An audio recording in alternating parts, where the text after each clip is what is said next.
1978년 결성된 미국의 하드락 그룹인 그레이트 화이트는 8, 90년대에 한창 인기를 구가하고 있었다. 하지만 글램 메탈 장르가 인기를 잃어감에 따라 밴드의 인기 역시 하향 곡선을 그렸고 이내 그러하듯 사람들은 그들의 존재를 잊어갔다. 발표한 신곡들은 하나같이 차트에 들지 못했고 그렇게 그들은 대중들에게 잊혀가는 듯했다. 그러던 밴드의 이름이 대중들의 입에 오르내리게 된 것은 2003년 어느 날이었다. 그리고 그것은 그들 중 누구 하나도 바라지 않던 일이었다. 2003년의 어느 날 밤이었다. 미국 로드 아일랜드에 자리한 스테이션 나이트 클럽에서는 그레이트 화이트의 공연이 한창이었다. 당시 전성기만큼의 인기를 구가하지 못했던 그들이었지만 사람들을 열광시키기에는 부족함이 없었다. 어둑한 가운데 화려한 조명과 밴드의 열정이 어우러진 무대였다.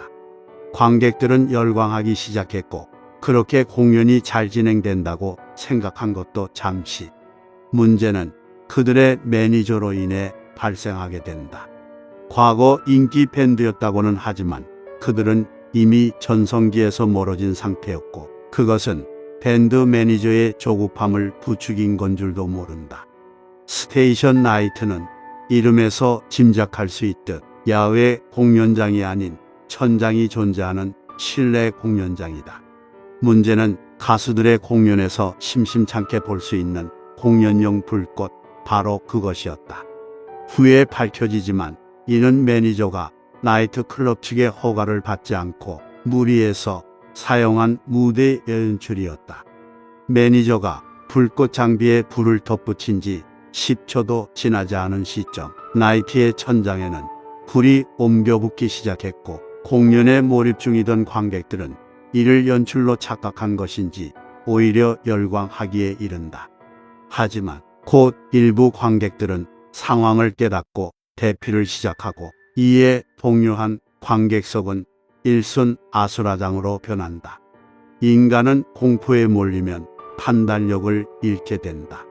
그들은 공포에 질린 나머지 건물의 구조를 생각하지 않고 그저 그들이 알고 있는 정문의 입구만을 생각하며 매달리기 시작했는데 이미 연기가 자욱한 실내는 주위의 사람을 분간도 쉽지 않게 만들었고 매캐한 그 울음으로 인해 호흡도 쉽지 않아 이러한 상황은 더더욱 큰 희생만을 부추기게 된다. 스테이션 나이트의 구조는 협소한 가운데서도 효율성을 고려한 탓인지 건물 내에 여러 시설이 배치되어 있는데 이는 탈출을 더더욱 힘들게 만들었다. 정문까지 이르는 길은 좁은 복도에 불과했고 화재 초반 침착하게 한두 명씩 빠져나오던 사람들이었으나 화재가 심해짐에 따라 급해진 뒷사람들이 그저 앞사람들을 밀어 젖혀대기 시작한다.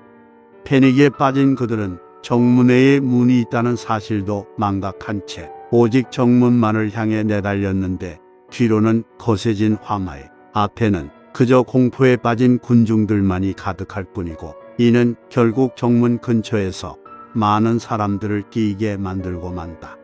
뒤쪽의 사람들은 앞으로 나갈 수 없다는 사실을 뒤늦게나마 깨달았고 창문으로 충문으로 향했으나 폴리우레탄 폼으로 이루어진 벽은 빠르게 유독가스를 생성했고 이는 더욱 사람들의 탈출을 힘들게 만들었다.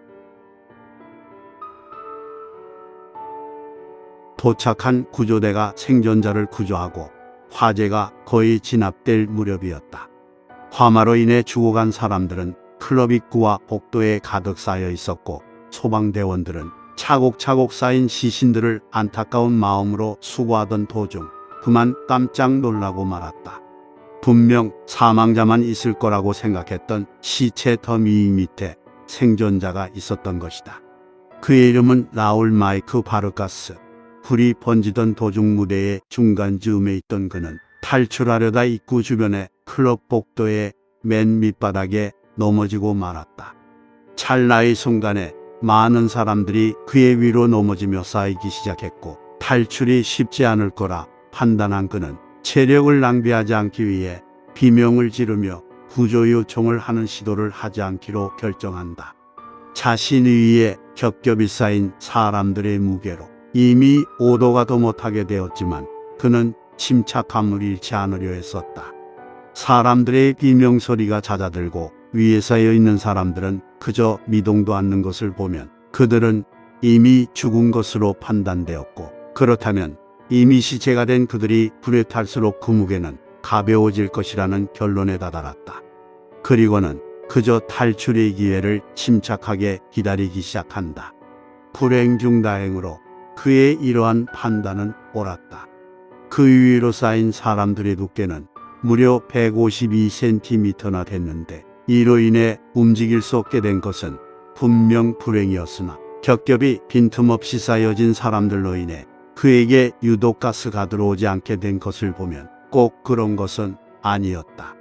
또한 그보다 앞에 입구에 쌓인 사람들의 틈으로 인해 클럽 밖에 맑은 공기를 마실 수 있었고, 그는 결국 다리에 몇 개의 화상만을 입은 채 구조되었다.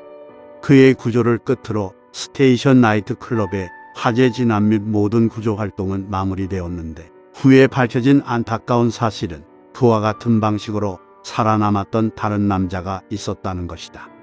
하지만 불행하게도 그 또 다른 남자는 현장에서 살아나오지 못했는데, 이유는 다름 아닌 화재를 진화하기 위해 쏟아부은 다량의 물이었다.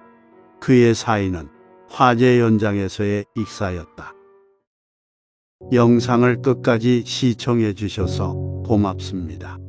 다음 이야기 때 뵙겠습니다. 감사합니다.